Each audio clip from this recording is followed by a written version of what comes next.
What's been going on, Agents? Berkowski here, back for another Like a Ninja video, and today I'm going to talk about my thoughts on top 5 episodes of Season 2 Legacy of the Green Ninja.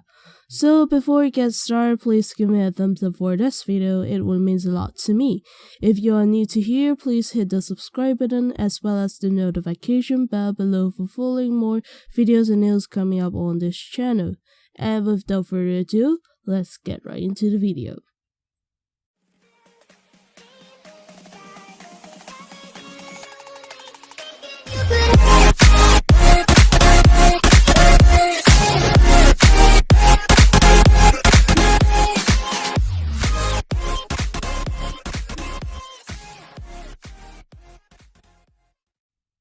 At the 5th place of the rank, we have episode 20, The Stone Army. The episode opens with the loss of the mega weapon and the growth of Lloyd, revealing the history of the good versus evil fight, but at the same time introducing a new character, Misako, mother of Lloyd.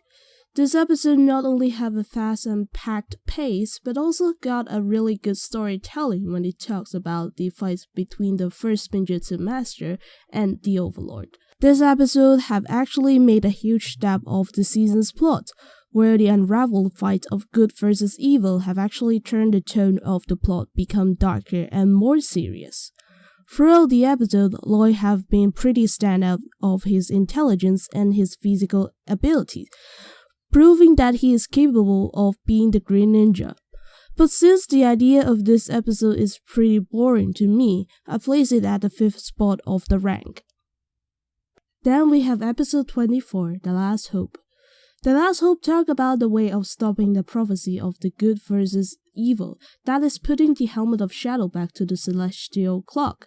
In order to do that, the ninjas have to infiltrate the Stone Army, letting Misako pretend to be caught and face Garmadon alone. When we all think the clock would stop after Misako put the Helmet of Shadow to the right spot, the clock worked again, showing that the final battle can be started in any moment. I guess this is the scene where a lot of the fans skip a heartbeat, right? Another scene which I appreciate is the one that Lloyd and Garmadon have a little face-off before the final battle. It showed both Lloyd and Garmadon's desire of not hurting the other one, but also know the fact that they have to. This also have showed the struggling side of both Lloyd and Garmadon. The description of the father and son emotion is so precise, and that's why it belongs to the top 5. After that, we have episode 19, Wrong Place, Wrong Time. Well, this episode introduced a new idea to the show, which is time travel. This episode talk about Garmadon have come up a way of not letting Lloyd become the Green Ninja, that is not letting the original 4 be formed. So he tried to open a time vortex to the times when the ninjas were formed, preventing the formation of the ninjas. The ninjas have to revert the history that Garmadon have done back to the original one, so to keep Lloyd being the Green Ninja. This episode have actually introduced a creative idea to the plot of the season, where share a thought of what if the ninjas were informed. It also introduced how time travel work. Change anything, change everything. The writers of the season, the Hickman's brothers, didn't just take any random episode as the blueprint of this episode's plot. They take the first ever episode of the entire Ninjago show. Everything of this episode isn't made up by some random pieces and glue them up. It is being measured. And that's why this episode belonged to the 3rd of the rank. The first runner-up of this rank, we have episode 18, Child's Play. It is really obvious the reason that I put this episode on this place, right? Okay, never mind. This episode opens up by the ninjas tried to prevent Lord Garmadon reviving the Grundle, an extinct animal in Ninjago by the power of the mega weapon. An incident occurs, the ninjas have converted into kids. In the end, when the ninjas are fighting the Grundle, Wu and Nia come to the rescue with tomorrow's tea, which fast-forward the ages of the one who drinks it or in contact with it. The ninjas are in the ambush of the Grundle. With no choice left, Lloyd opens up the jar of tomorrow's tea.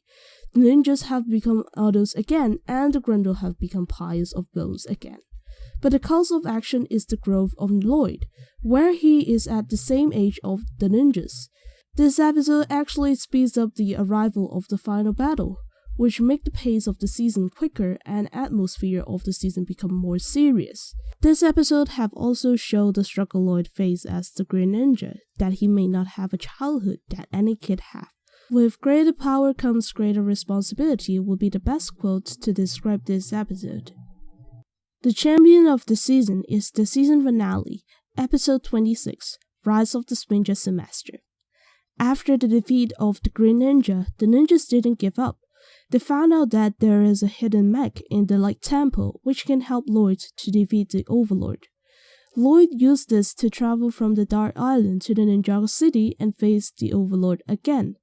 Throughout the episode, the ninjas have been shot by the Dark Matter in order to protect Lloyd respectively, which means Lloyd have to face the Overlord alone. The intensity of this episode is really high, the atmosphere of this episode is really dense and serious. The pace of this episode is quite suitable for an audience to catch up with, but the thing that I want to point out is the soundtrack of this episode, especially the one that played while Lloyd is fighting the Overlord, is so majestic that you would have a feeling of exclamation. Based on the intensity, the atmosphere, the pace, and the soundtrack of this episode, I consider it as the best episode of this season. And that wraps up all the thoughts I got in my mind. Top 5 episodes of Season 2 Legacy of the Green Ninja. What do you think? Which episode do you like the most? What are your top 5 episodes of this season? Comment down below. If you have any ideas, suggestions, or problems to make, you can contact me with email, Twitter, or Instagram. And see you later, alligators.